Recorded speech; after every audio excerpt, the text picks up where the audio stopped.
Ei, bem-vindos ao Proteja Talks.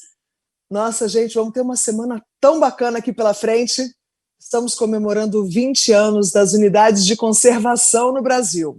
E por isso, a gente vai ter uma semana cheia de coisas maravilhosas no nosso Proteja Talks. Vamos ter personalidades, especialistas em unidades de conservação no Brasil, e a gente vai trocar vivências, experiências. Vamos celebrar mesmo esses 20 anos de trabalho bonito, muito necessário, muito maravilhoso, e vamos promover essa conexão de cada um de nós com a natureza. Vai ser de hoje até sexta-feira, todos os dias às 17 horas. Então você vai poder participar de debates, e aí no fim da semana vai ter uma programação super bacana que vai ficar por conta da turma do Um Dia no Parque, tá? Então vai ter atividades, debates, assim, vamos conectar com a natureza mesmo, vamos focar em proteger, porque mais do que nunca a gente está precisando proteger nossas unidades de conservação, proteger a nossa natureza, proteger a nossa conexão com a natureza, o respeito, todas aquelas coisas. E esse ano, claro que a gente está acostumado a fazer ao vivo, com todo mundo ali na frente, reagindo. Ano passado foi lindo, a gente fez um Proteja Talk super animado, super arrepiante, mas esse ano a gente se adaptou, né? Não tinha o que fazer, estamos todos, cada um na sua casa, e vai ter uma coisa mais legal, que é o seguinte: muito mais gente vai ter acesso, então não só as pessoas que vão estar ali participando na hora, vai ficar tudo gravado, então você pode entrar no site depois e assistir de novo, mandar para os amigos, mandar para os parentes, não só as pessoas que já são aqui do nosso grupo, que se interessa pelas questões ambientais, mas geral, todo mundo pode ter acesso a essa semana maravilhosa que a gente vai ter e que a gente vai falar desses 20 anos do Sistema Nacional de Unidades de Conservação. Então, o nosso site é www.protejatalks.org e você pode se programar para os próximos debates. Lembre-se que hoje, amanhã, quinta e sexta, às 17 horas, a gente vai estar esperando por vocês com uma galera muito, muito forte mesmo. E para mim é uma honra estar aqui de novo, eu sou uma apaixonada por esse tema e tenho muita honra em estar participando mais um ano de um evento bonito como esse. Hoje a gente vai ter vários especialistas, vou apresentar para vocês a galera maravilhosa que vai estar com a gente. Vai estar a Ana Paula Prates, especialista em biodiversidade, a Rosa Lemos, secretária-geral do FUNBio, que é o Fundo Brasileiro para a Biodiversidade, a bióloga Ângela Cusack, da Rede Pro-UCS, o Joelison Fulter, que é gestor ambiental na comunidade português na Floresta Estadual de Faro, que fica lá no Pará, não vai estar ao vivo hoje com a gente, mas ele mandou um vídeo. Então, ao vivo mesmo, vamos estar essas mulheres super poderosas, participantes desse evento lindo.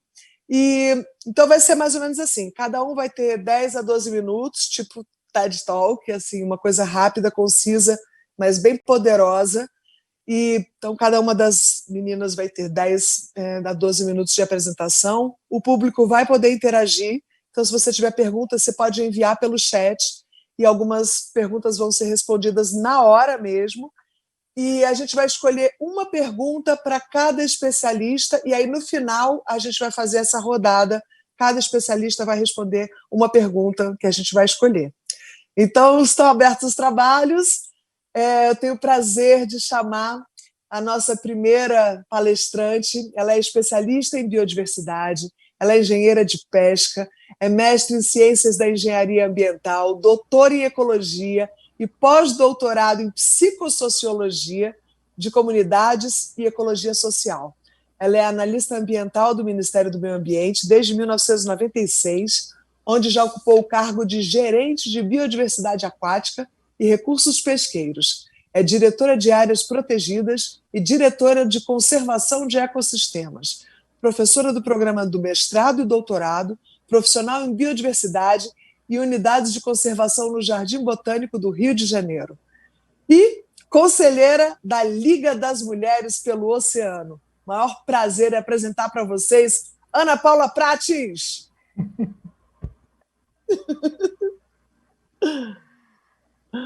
Obrigada. Obrigada, Maria Paula, obrigada pelo convite, obrigada por estar aqui com vocês hoje.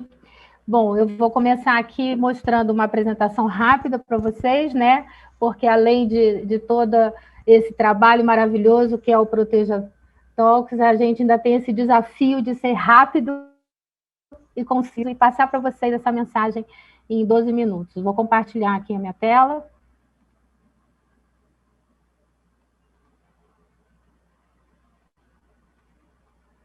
Está aparecendo para vocês? Sim. Perfeito.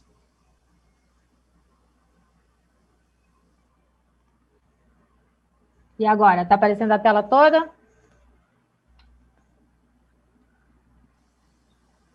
Tá sim. Beleza. Então, gente, vamos lá.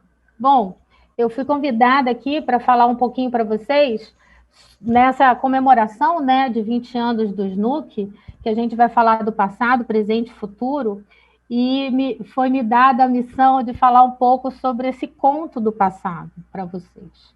E aí, quando eu fui convidada para falar sobre isso, logo me veio à mente o conto de Natal, do Charles Dickens, onde um velho avarento, né, é visitado por 3 espíritos, um do passado, outro do presente e finalmente do futuro, que o fazem refletir sobre a importância do Natal e, principalmente, sobre a compaixão e o respeito com os demais.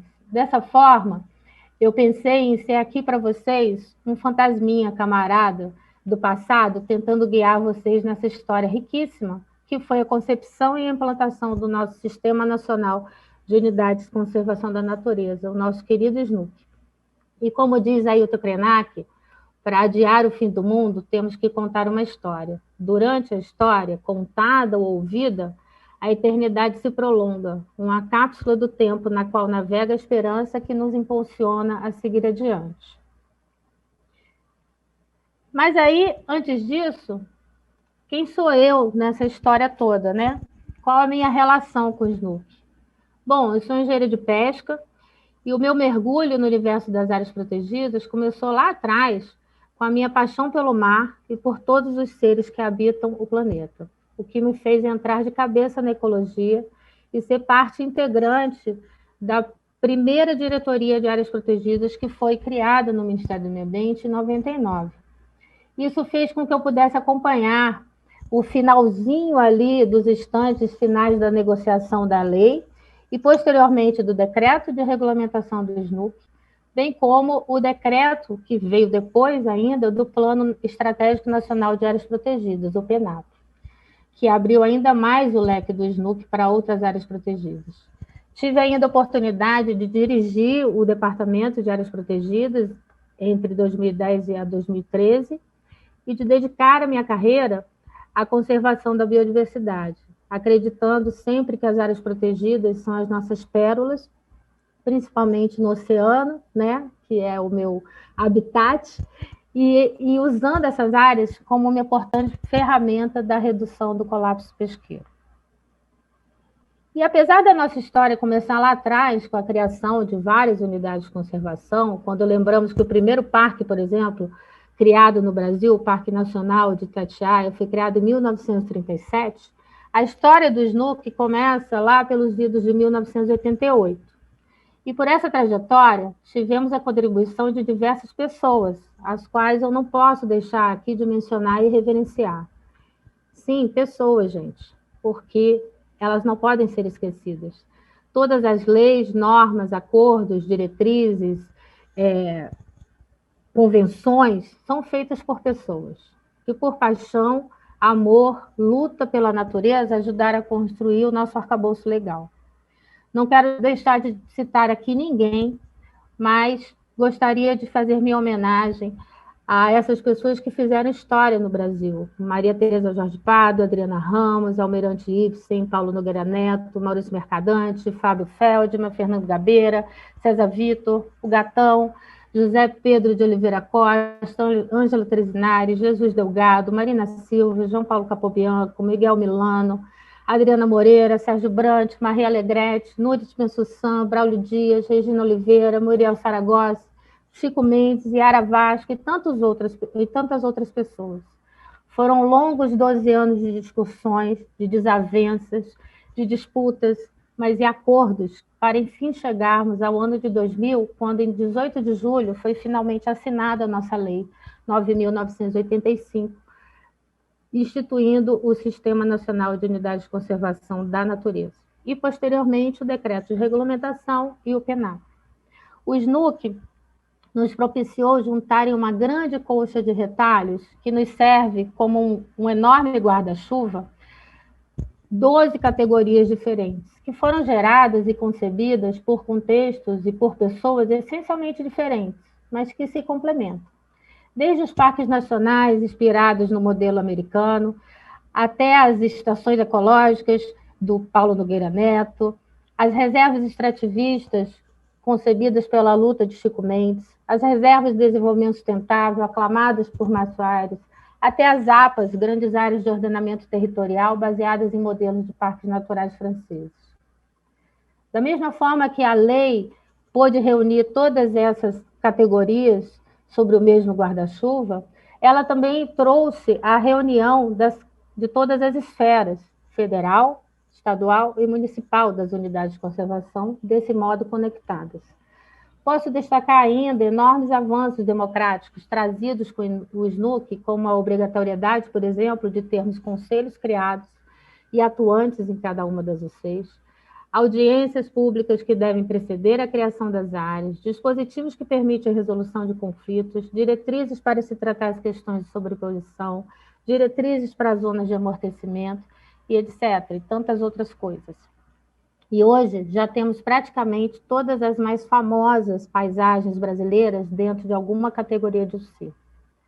No entanto, nos 18 primeiros anos de história desse sistema, lutávamos para fazê-lo transformar em realmente um sistema de fato.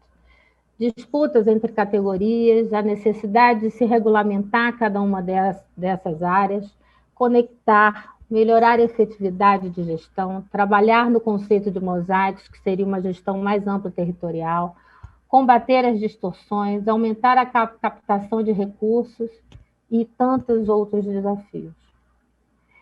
Esse gráfico aqui eu trouxe para mostrar para vocês como foi sendo paulatinamente aumentada a criação das novas unidades de conservação no Brasil ao longo das últimas décadas, onde tivemos grandes eventos que precisam ser ressaltados, que inclusive antecederam a instituição da lei do SNUC, como, por exemplo, a criação do IBAMA em 1989, a Rio 92, né, ocorrida no Rio em 1992, e até depois da criação do SNUC, a concepção do Instituto Chico Mendes de Conservação para a Biodiversidade, que vem a ser a instituição gestora das unidades de conservação federais no Brasil.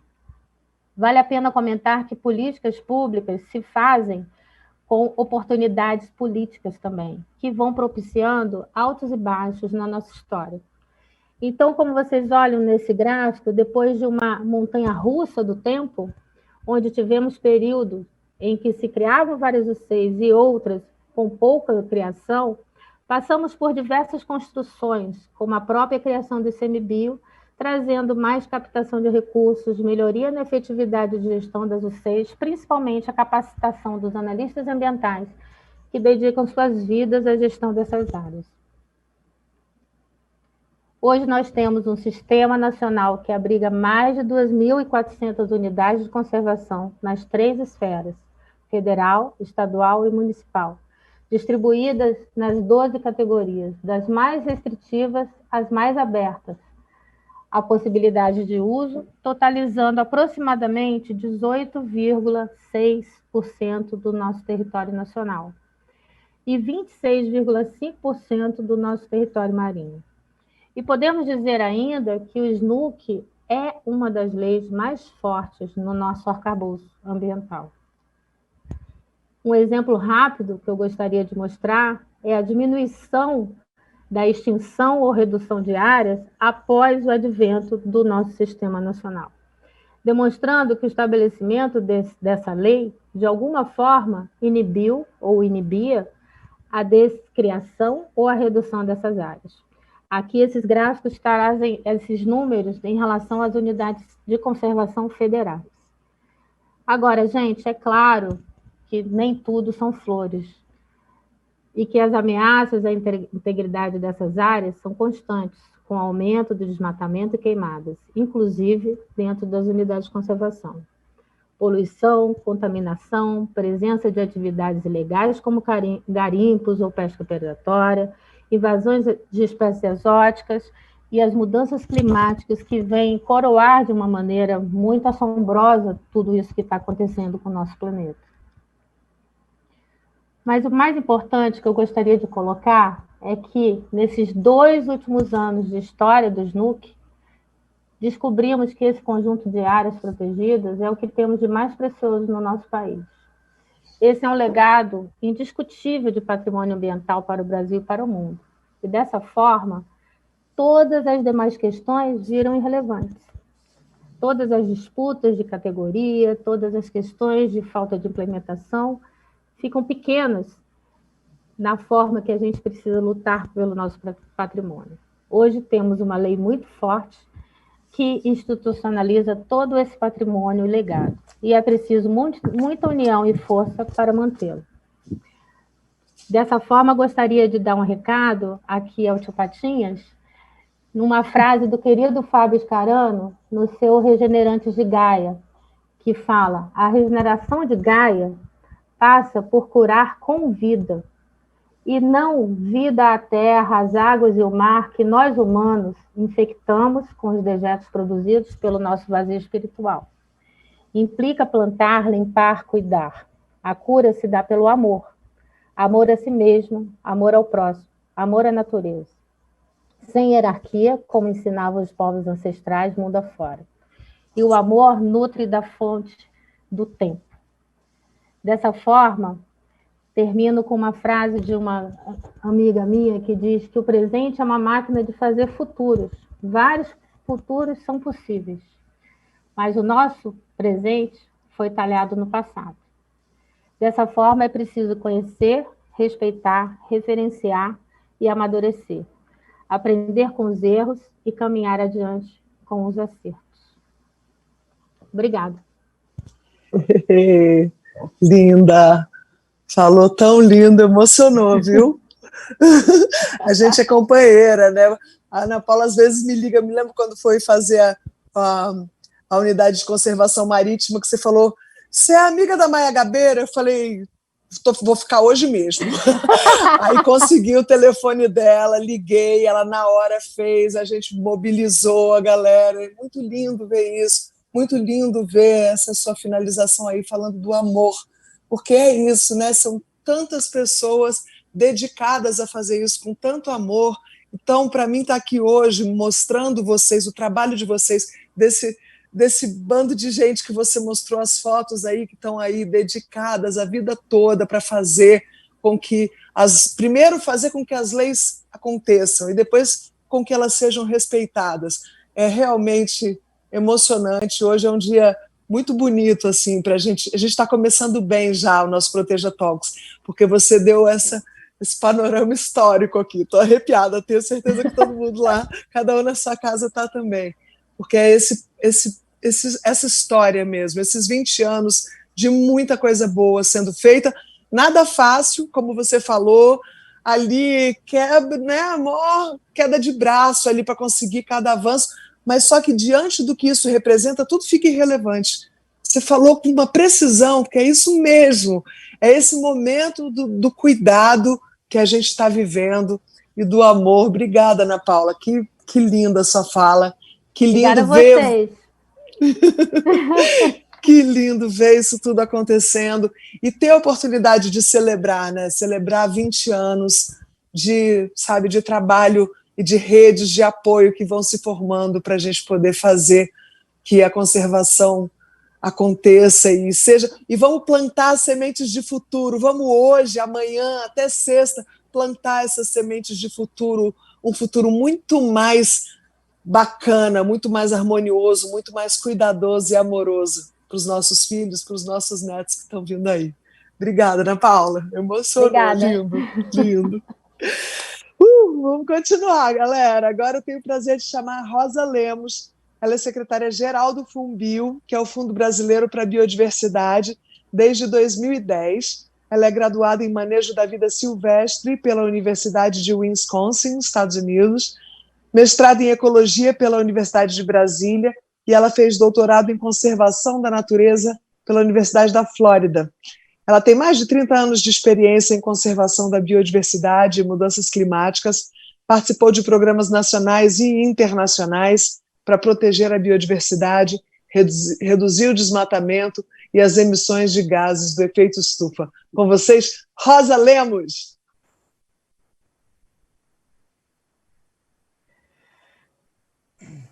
Muito obrigada, Maria Paula. Obrigada pelo convite de participar desse projeto tão relevante para o nosso país, que é um mega biodiverso.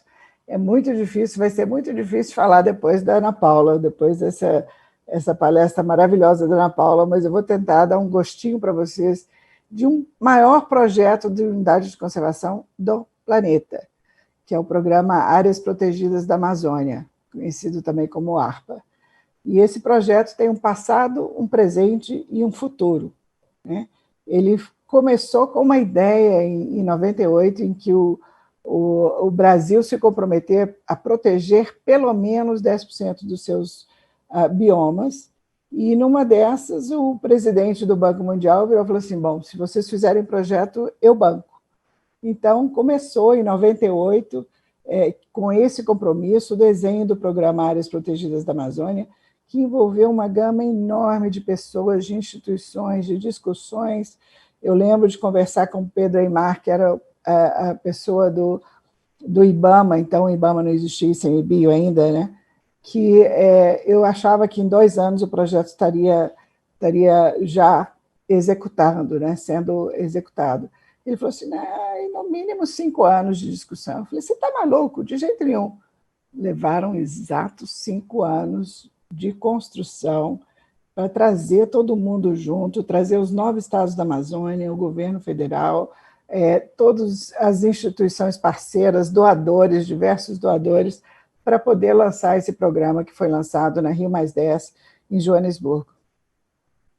E aí começou o programa Áreas Protegidas da Amazônia, que tem esse período de 5 anos de discussão. Tem uma historinha que eu quero contar para vocês, que nós conseguimos, pro bono, né, que 5 economistas do Goldman Sachs, em Nova York, fizessem um modelo de custo de programa. Quanto custaria para criar e manter as unidades de conservação apoiadas pelo programa? E, nessa época, não tinha Zoom, obviamente. Isso era 89, 90, por aí.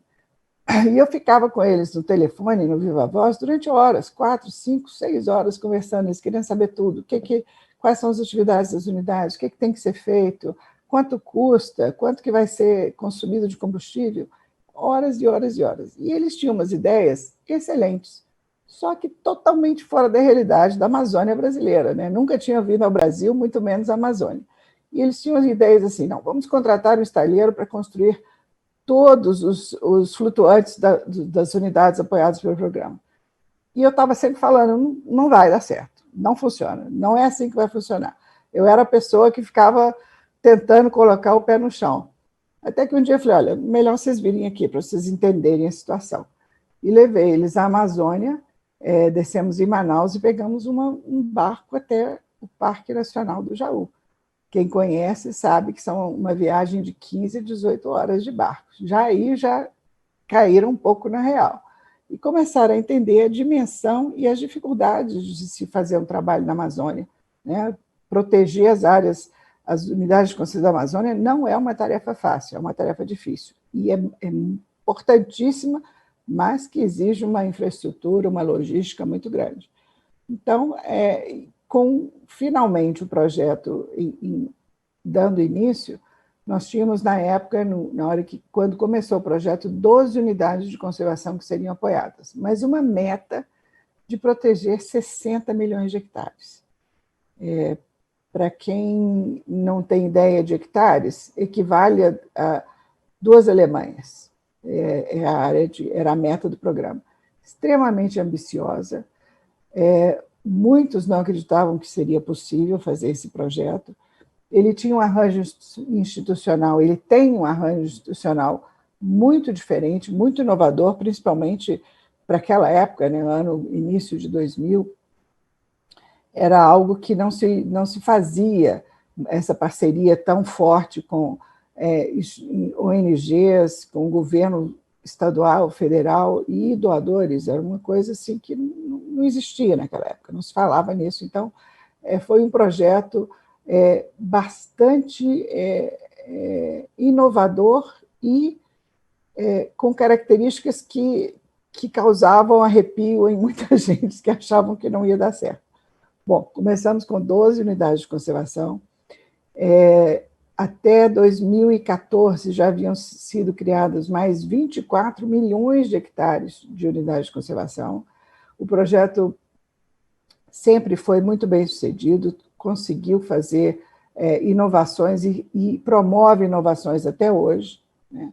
Em 2014, nós fizemos uma campanha grande para arrecadar recursos para o longo prazo desse projeto e foi criado um fundo, então, com mais de 200 milhões de dólares, que vai levar o projeto até 2039.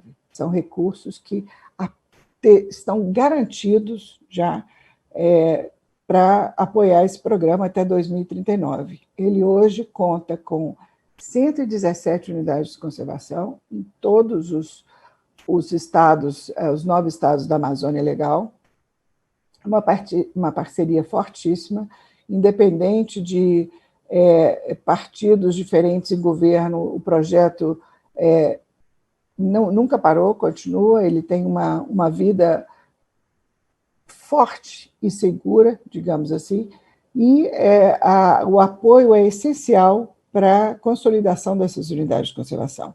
É um programa extremamente bem sucedido, é conhecido mundialmente, já ganhou prêmio do Tesouro Americano, ele foi replicado na Costa Rica com sucesso e ele está sendo replicado no Peru e na Colômbia. E me dá muito prazer e orgulho de ter sido parte desse projeto desde 98, desde a concepção. Eu trabalhava no WWF Brasil na época e fui uma das pessoas que ajudou a desenvolver o programa.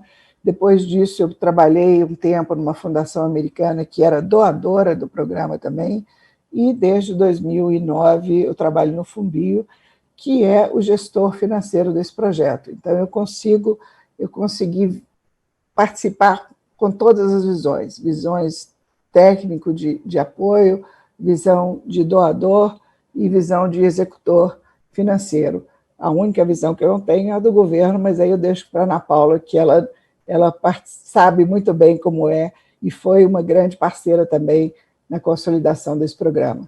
Então, é um prazer estar aqui falando para vocês desse projeto, porque a contribuição dele é única, sui generis e invejada por vários países para a proteção da nossa biodiversidade.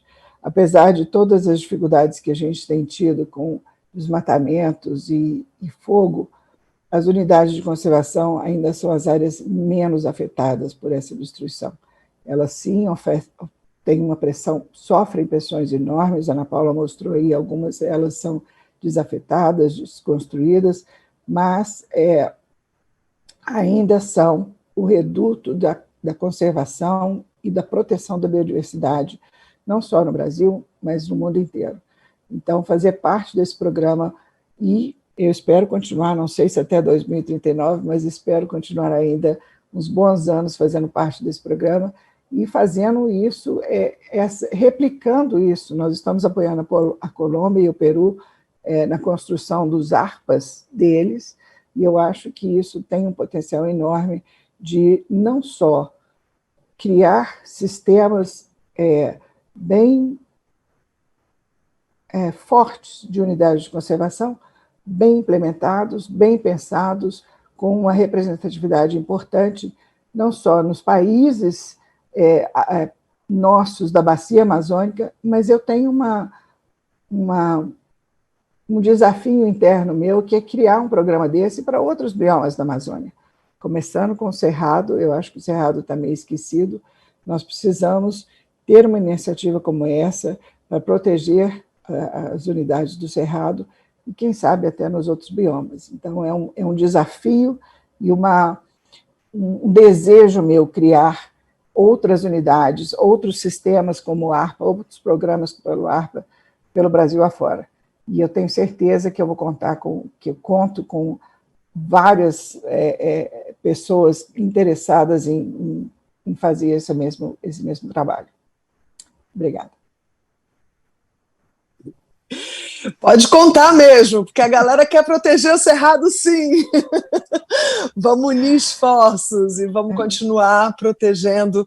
É lindo você contando essa história também, né, das pessoas lá do outro lado do mundo, lá nos Estados Unidos, o povo de Nova York, com uma cabeça ótima, querendo ajudar, mas sem noção nenhuma.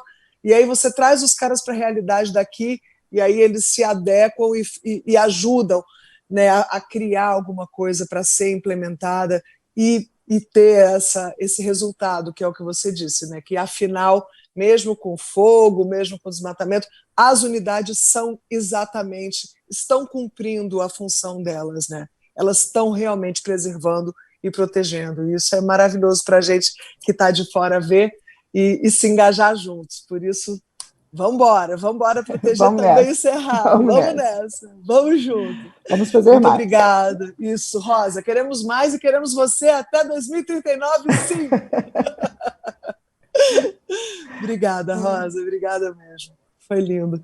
A gente agora vai assistir um vídeo. Ele foi enviado pelo Joerson Fulter, e o Joerson, ele é gestor ambiental na comunidade Português na Floresta Estadual de Faro, no Pará. Ele é professor de ensino fundamental na comunidade tradicional português, ele é agente ambiental comunitário, ele é colaborador e membro titular do Conselho Gestor Consultivo da Unidade de Conservação e membro da Associação de Moradores Tradicionais. Vamos ver o vídeo dele, daqui a pouco a gente volta.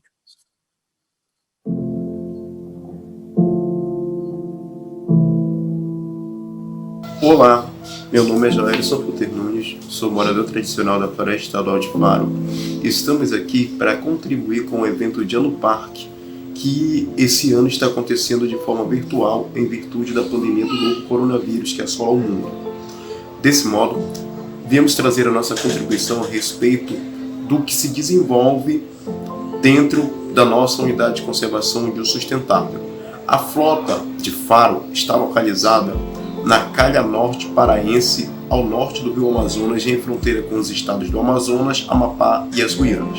Falar sobre a Floresta Estadual de Faro é vivenciar as políticas públicas ambientais. O SNUC, sendo um instrumento legal por meio da Lei 9985, instituída em 2000, é um instrumento de luta ambiental desde a década de 70. E esse instrumento abre-se um leque enorme para a construção, para a legalidade das áreas protegidas no Brasil.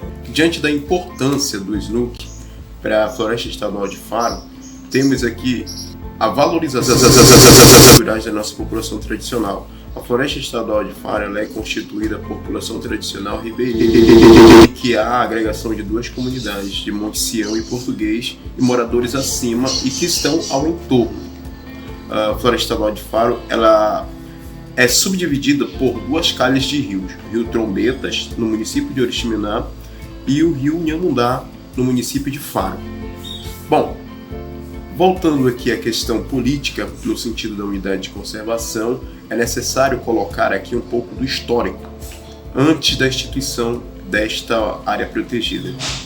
Antes da formação da flota de Faro, havíamos problemas de proporções impactantes dentro do bioma, dentro do nosso ecossistema. A tal podemos citar caça predatória, a retirada ilegal de seixo, a pesca predatória também.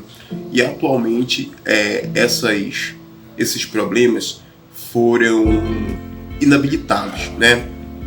A caça foi erradicada, a caça predatória.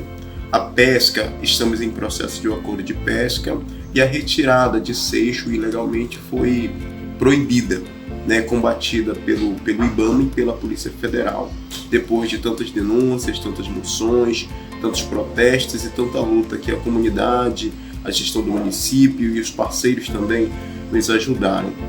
É importante salientar na formação da unidade de conservação Frota de Faro a participação dos parceiros. O governo do estado, por meio do Instituto de Desenvolvimento Florestal e da Biodiversidade, e o Amazon, o Imaflora, que são parceiros nossos e que até hoje nos dão suporte nas nossas atividades. Voltando à questão de legislação, a questão do SNUC, temos aqui a participação fundamental da comunidade na instituição, na consolidação dessa área protegida. Desde o início da formação da unidade, as comunidades foram consultadas, os moradores participaram de audiências públicas, de reuniões, de debates, de mesas redondas, para chegarmos ao que a gente diz, uma gestão integrada, com a partição do Estado e sociedade civil, que é o contemplado pelo SNUC.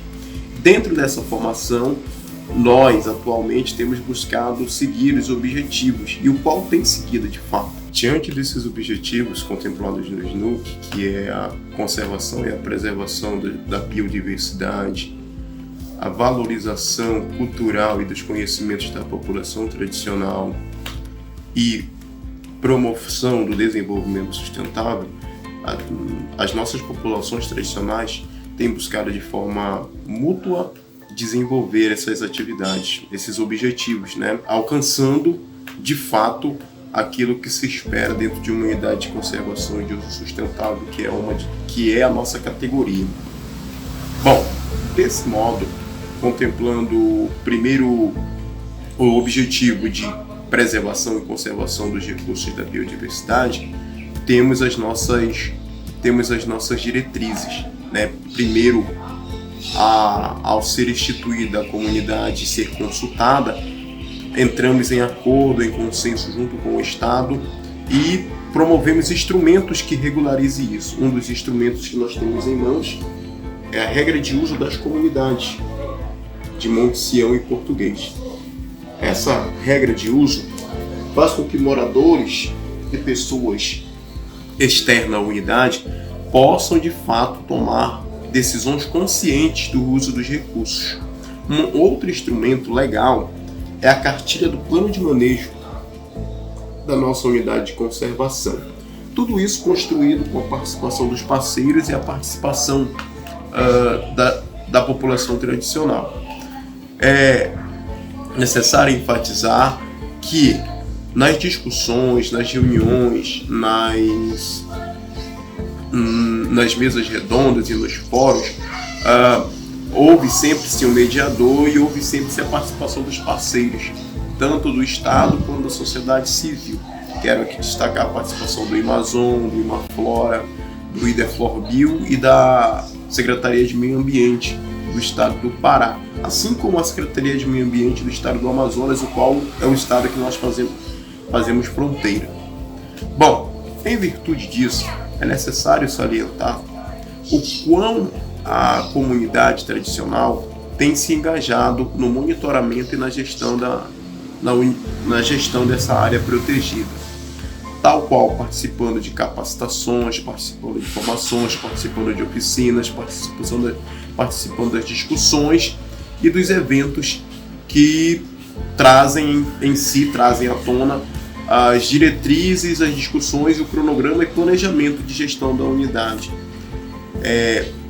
Enfatizamos aqui que dentro dessas discussões temos os projetos que dão viabilidade de economia sustentável para essa população tradicional. O carro-chefe dessa economia sustentável é o turismo de base comunitária, com o turismo da pesca esportiva, que tem crescido bastante, e o turismo de trilha ecológica. Além desses eventos, nós também temos a Oficina Cabocla, desenvolvida pelos moradores tradicionais. Nós temos as capacitações em meliponicultura, inclusive o trabalho com a meliponicultura, assim como a oficina cabocla. Temos a capacitação em condutores de trilhas e de pesca esportiva. Temos a capacitação de gastronomia regional. Isso tudo feito em parceria com o Amazon e Ideflor Bio. Para chegarmos a esse projeto não foi nada fácil, inclusive se tratando de legislação. Desse modo, a gente vem aqui reafirmar o quão importante o SNUC tem sido para consolidar. Não tem sido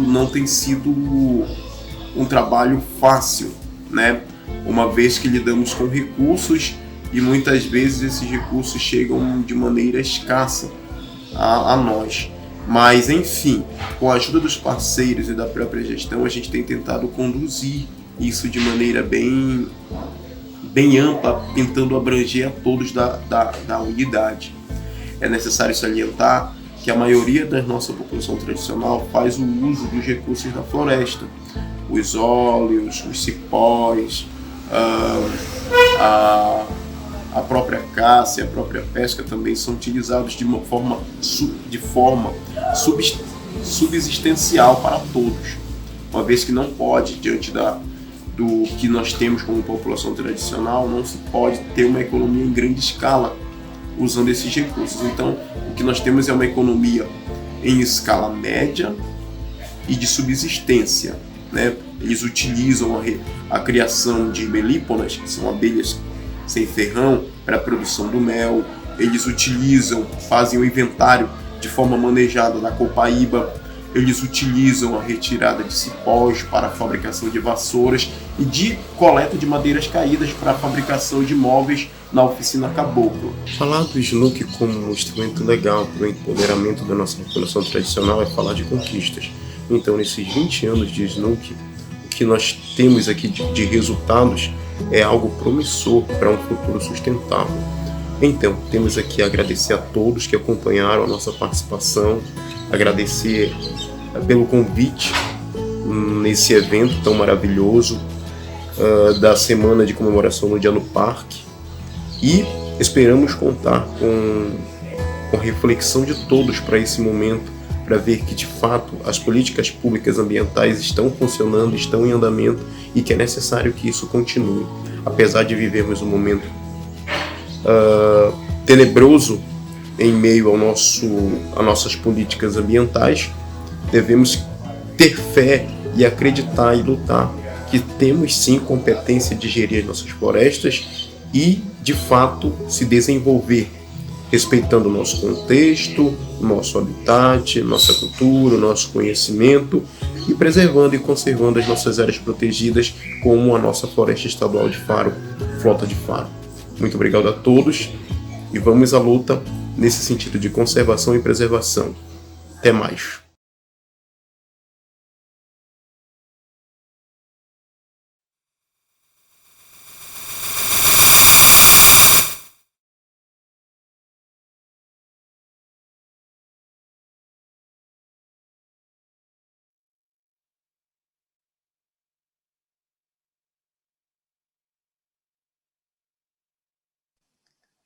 Ah, desculpa, gente, acho que eu estava muda.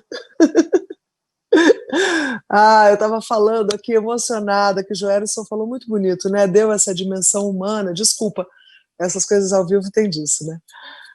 Mas Joelson deu o recado, né? Quando falou do quanto há competência, sim, e as pessoas estão preparadas para fazer esse trabalho, né, nas unidades de conservação. Muito bonito, e seguimos plantando sementes de futuro mais sustentáveis e que incluam, né, o humano, que incluam o que há de pessoal, né, de gente, porque gente também é natureza, né? A gente fala muito de preservação, né, das florestas, dos oceanos, de cuidado, e a gente nunca pode esquecer a dimensão humana, que tem muita gente vivendo dentro das florestas, e precisam ser vistas e precisam ser respeitadas. A gente vai seguir agora com uma palestra importante também, da Angela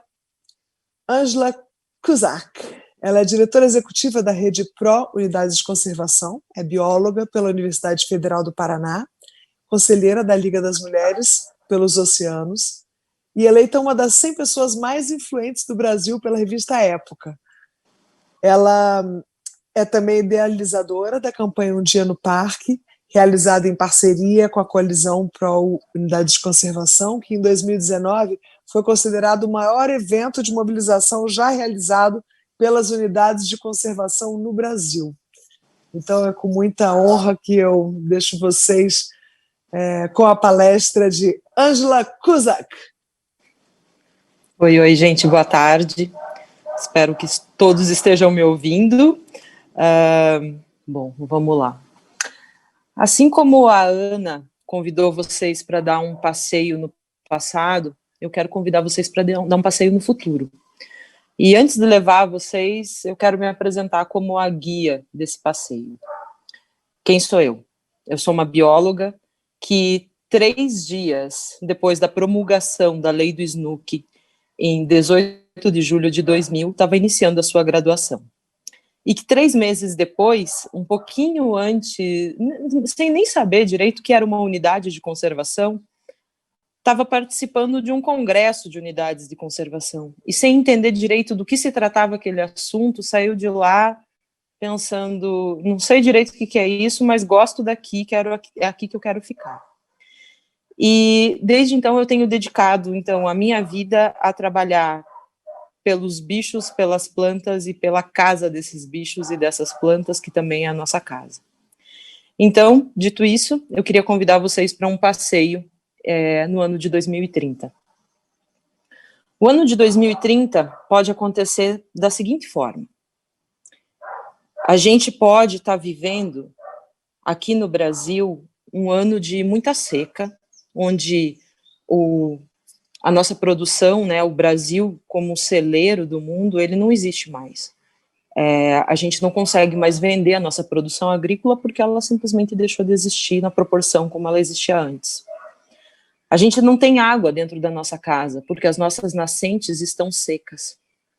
A Amazônia foi tão desmatada que os rios voadores não conseguem mais fazer chover no sudeste e no centro-oeste do Brasil.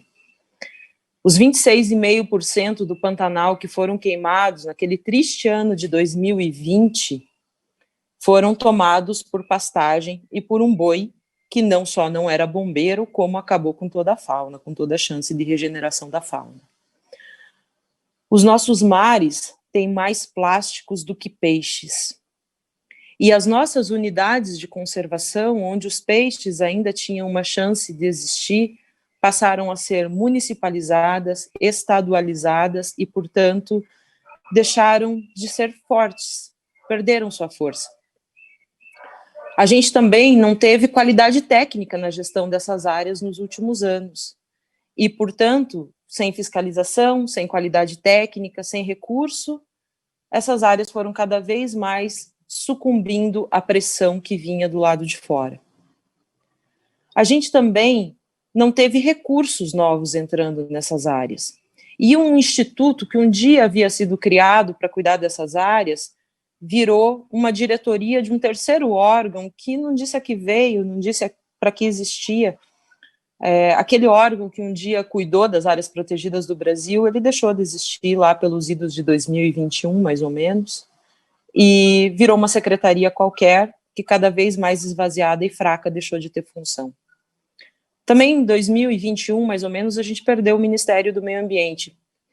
Mas ele já não tinha muita função nos últimos anos, ele já não atuava muito a favor do que ele tem que atuar, do que ele teria que atuar. E as pessoas nas cidades, sem entender o que estava acontecendo com o Brasil, só reclamavam da falta de água, da falta de chuva, da falta de alimento.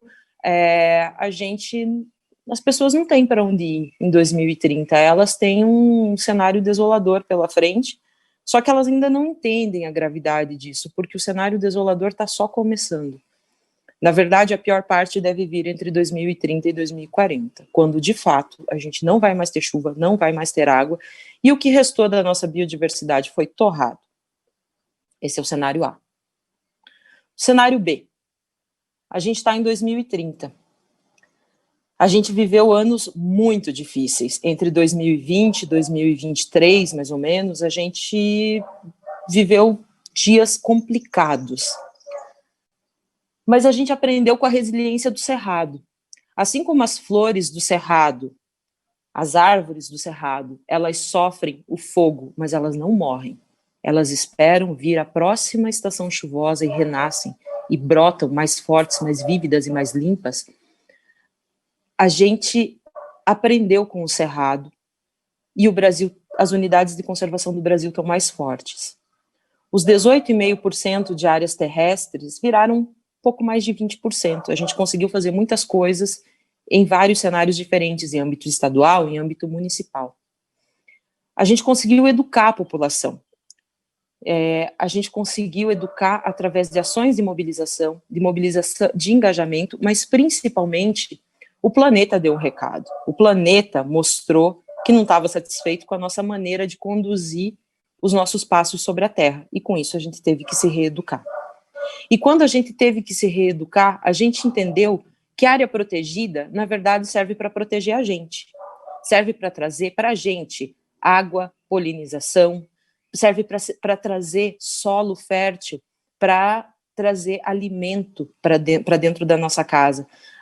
Os brasileiros finalmente entenderam que quando eles acendem a luz da sala, eles estão em conexão profunda com a natureza. Porque sem a natureza não existe luz da sala, não existe água na torneira, não existe nada. As unidades de conservação conseguiram passar por aquele período mais complicado, ali no início dos anos de 2020. E, finalmente, através de muita educação, muito engajamento, muita mobilização, através de uma campanha chamada Um Dia no Parque, a gente conseguiu, ano após ano, levar as pessoas cada vez mais para dentro dessas áreas e cada vez mais educar essas pessoas e mostrar que, na verdade, essas áreas existem para que as pessoas vivam dias melhores. As crianças de 2030 já nasceram num outro cenário, nasceram entendendo para que existem áreas protegidas, para que existe natureza, que a gente deve, sim, cuidar desse planeta, porque esse planeta é a nossa casa. Mais do que isso, essas áreas também passaram a dar cada vez mais um retorno econômico para essas pessoas, para os brasileiros, de modo geral. Porque se sabia desde sempre que quando investida a natureza com a sua generosidade, quando investido de fato na natureza, ela devolve muito mais. Muito mais. 5, 7, 15 vezes mais em dinheiro. E as pessoas precisam de dinheiro para viver. Então, se entendeu também que natureza também gera economia, move economia. E se entendeu, finalmente, que se a gente tivesse escolhido o caminho A, a gente não estaria em 2030 para contar essa história. Também em 2030, a gente pode pensar nos 26,5% do Pantanal que foram queimados, parte deles recuperados e protegidos. A Amazônia, ainda com seus rios voadores, alimentando o Sudeste, o Centro-Oeste, o Sul. A Caatinga, com aquela beleza tão rara e tão desconhecida, um pouco mais perto do restante do Brasil. E a Mata Atlântica, reconhecida e valorizada como a nossa casa, a casa de 72% dos brasileiros. O Cerrado, reconhecido como a nossa caixa d'água. O mar, reconhecido não só por ser um ambiente vasto e infinito, mas também por promover e produzir a nossa condição de vida. Isso tudo veio a partir da conexão resgatada com a natureza, entre pessoas e natureza. Cada vez mais próximas, cada vez entendendo melhor o seu papel de proteger, o seu papel de cuidar, o seu papel de, através dessa forma, também entender o seu papel simbiótico com a natureza. Um depende do outro. Bom, acabado o nosso tour, vocês podem dizer assim, tá, né? Você está aqui dando um cenário A e B, dois extremos. Por quê? Porque, na verdade, a gente pode escolher o que a gente quiser. A gente está exatamente na curva. A gente está exatamente na bifurcação das coisas. A gente pode, hoje, no ano de 2020, escolher a resiliência do cerrado, que vai fazer a gente passar por esse momento e continuar, ou sucumbir. A gente pode escolher isso hoje. A gente, daqui a 5 anos, a gente não vai ter a oportunidade que a gente está tendo em 2020 de se manter com a cabeça erguida, com fé na vida, com esperança, com força, sem sucumbir, sem abaixar a cabeça, sem perder a esperança de que, seja lá o que for que a gente está enfrentando, vai passar. É isso que a gente pode fazer nesse ano de 2020, para chegar no cenário A ou B em 2030. Obrigada. Nossa, obrigada a você. Que lindo! Que lindo! Queremos o cenário resiliente, hein? Queremos ser cerrado. O Manuel de Barros fala umas coisas bonitas, né? Ele fala, entender é parede, procure ser uma árvore. Eu quero ser árvore, eu quero sentir, né? E você falou uma frase que eu anotei aqui e que eu vou repetir, já estou te pedindo licença, porque você vai me ouvir falando essa frase por aí e muito. Olha que frase linda. Área protegida serve para proteger a gente, serve para proteger a água, a polinização, o solo fértil, o alimento. Posso levantar para te aplaudir? Linda, foi muito, muito precioso o seu momento aqui com a gente. Agora eu tenho perguntas, viu, gente? Eu tenho perguntas da galera que está em casa e eles mandaram algumas perguntas. Eu vou começar pela Rosa. O Sebastião Magno Castelo Branco de Oliveira fez a seguinte pergunta. Rosa, as unidades de conservação de uso sustentável serão contempladas pela ARPA? Existe algum projeto voltado para essas unidades? Você pode falar para a gente, por favor, Rosa? Claro. Sebastião, as unidades de conservação de uso sustentável já são contempladas pelo programa ARPA. Das 117 unidades de conservação que o programa apoia, aproximadamente 50% são de uso sustentável, tanto a nível federal quanto estaduais.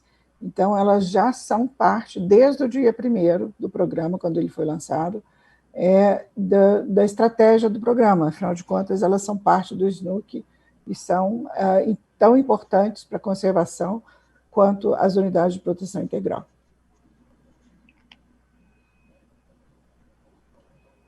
Maravilhoso. Agora eu tenho uma pergunta para a Ana Paula, e é uma pergunta da Silvia Bitrou. Ela pergunta o seguinte: em algum momento da elaboração dessas políticas, você acreditou que não ia dar certo? Ana Paula? Nossa, vários momentos a gente acreditou que podia dar errado, mas eu acho que a gente nunca acreditou que não ia dar certo. E foi interessante ver, nesses quase 30 anos que eu tenho aqui de Brasília, o tanto de altos e baixos que a gente teve, mas sempre numa construção de um caminho para frente. Então, claro que tem momentos que são, né, desafiadores, tem momentos que são mais precisos, assim, na questão de agora, a gente tem essa janelinha aqui de oportunidade, tem que ir agora, e aí vai, e aí acontece, e aí você recebe várias críticas depois, né, porque tem que fazer naquele momento, mas eu acho, Silvia, que o que eu posso te dizer é que a gente estava numa construção muito significativa de todas essas políticas, né, contando com todos os parceiros, com todos os atores que habitam o nosso universo aqui da conservação. Então, eu posso te falar que eu nunca acreditei que ia dar errado. Eu acreditava que ia dar certo, sim, como deu. Sim, deu e vai dar mais ainda, porque a gente está cada vez mais organizado e preparado e vamos com tudo. Vamos juntos. A última pergunta da Érica Guimarães, ela estava querendo saber com a Ângela quais são os maiores desafios, como é que vamos encarar esses desafios nos próximos 20 anos. Ângela. Bom, os desafios são inúmeros, né? Mas de desafio a gente entende. A gente tem que pensar que para trás também não foi fácil, né? O SNUC, antes de ser promulgado, antes de ser aprovado, ele ficou uma década em tramitação. Então, daqui para frente, a gente tem desafios de estruturação das áreas. Primeiro desafio, as áreas têm que continuar existindo. A lei do SNUC não pode sucumbir no meio desse caos. Esse é o primeiro desafio. O segundo é manter os órgãos, as autarquias, né, que existem hoje, ICMBio, IBAMA, que cada um tem papéis diferentes, eles têm que continuar fortes e cada um cumprindo o seu papel separadamente. Terceiro desafio, que é o de estruturação das áreas. A gente precisa estruturar cada vez mais as áreas para que a gente consiga fazer com que elas cumpram o seu papel econômico, social e ambiental. Esses são desafios estruturais e de gestão, mas acho que o nosso desafio maior mesmo, e que também é a nossa maior oportunidade, é a gente trazer a sociedade cada vez mais para perto.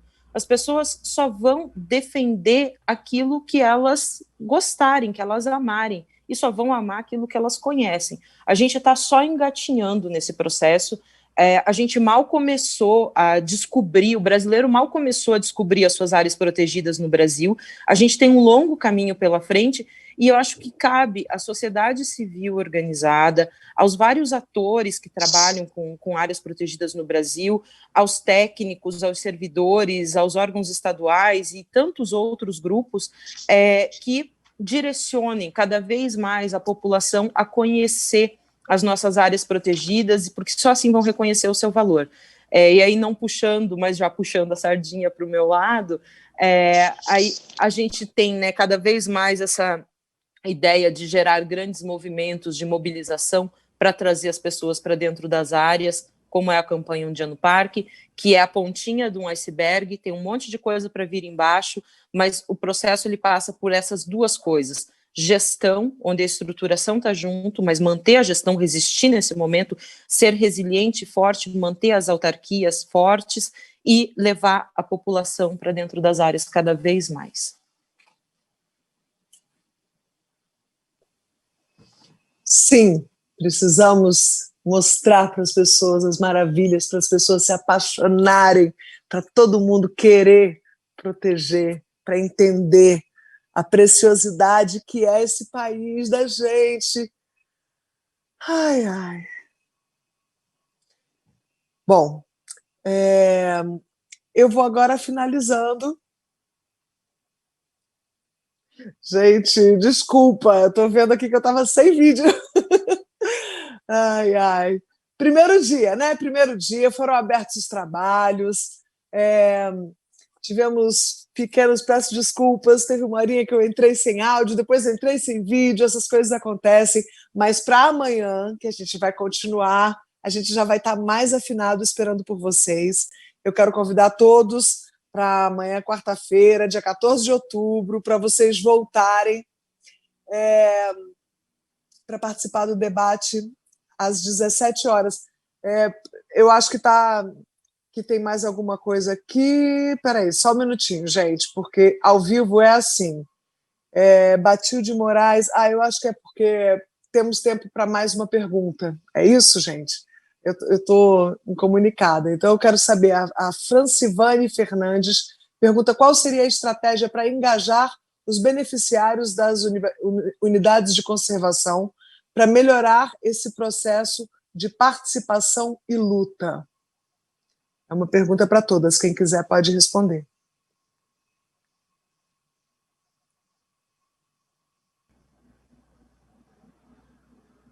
Bom, posso responder então? Já que ninguém se candidata?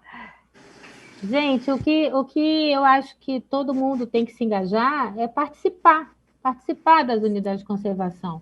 Então, se você é morador, se você é beneficiário, participe do conselho, vá atrás do órgão gestor, entre no conselho, faça a sua parte na cobrança, inclusive, da implementação dessas unidades de conservação, faça a sua parte na participação da divisão de até tarefas, né, que o conselho pode fazer, e fique de olho, principalmente, eu acho, nas eleições, né? A gente tem aí um período de eleições agora de prefeitos e vereadores, que é muito importante para quem está no local.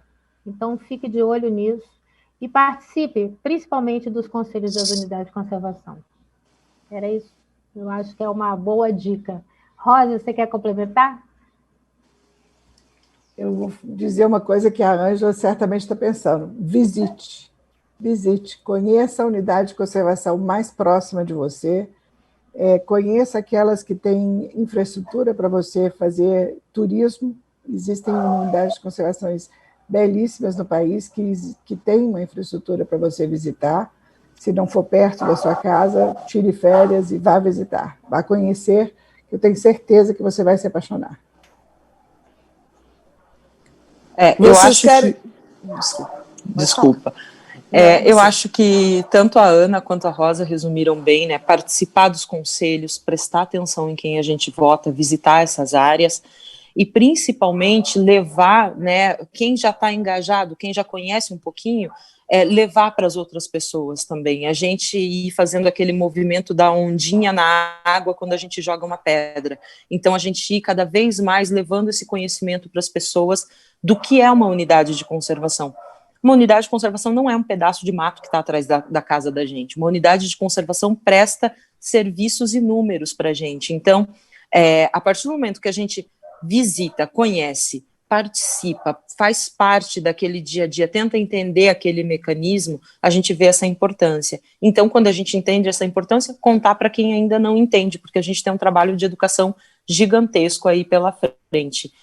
E sim, prestar atenção nas eleições sempre é fundamental, né? Especialmente esse ano, acho que a gente tem uma oportunidade de perguntar o que é que as pessoas que estão se candidatando nas nossas regiões pensam a respeito desse assunto. Obrigada. Agora já estamos chegando no final, eu queria que cada uma de vocês fizesse um fechamento, falasse assim uma coisa bem do coração mesmo sobre esses 20 anos de unidades de conservação, para a gente já chamar o público, porque amanhã tem muito mais. Ângela, pode começar, se você quiser. Posso? Pode. Olha, eu acho que unidade de conservação é o serviço social, dos serviços sociais mais importantes que a gente presta para uma sociedade.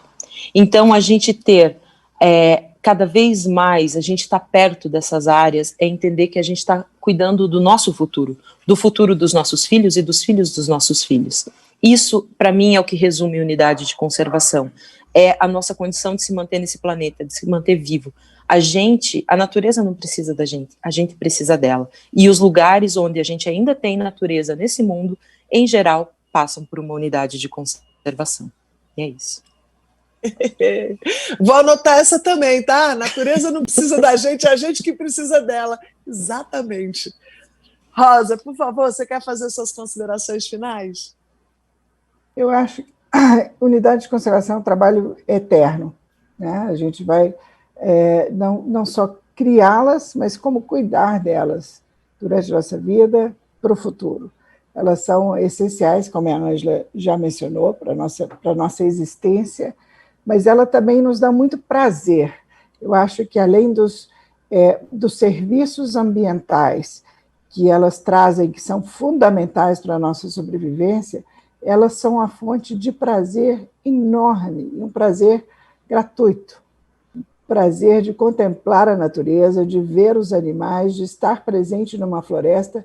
Isso é insubstituível para a nossa felicidade. Sem dúvida nenhuma, insubstituível. Ana Paula, por favor, faz suas considerações finais para a gente. Eu acho que a gente tem que sempre lembrar, gente, que nós fazemos parte da natureza. E por estarmos dentro da natureza, é tão importante a gente ter respeito e amor, né, por tudo isso que nos cerca.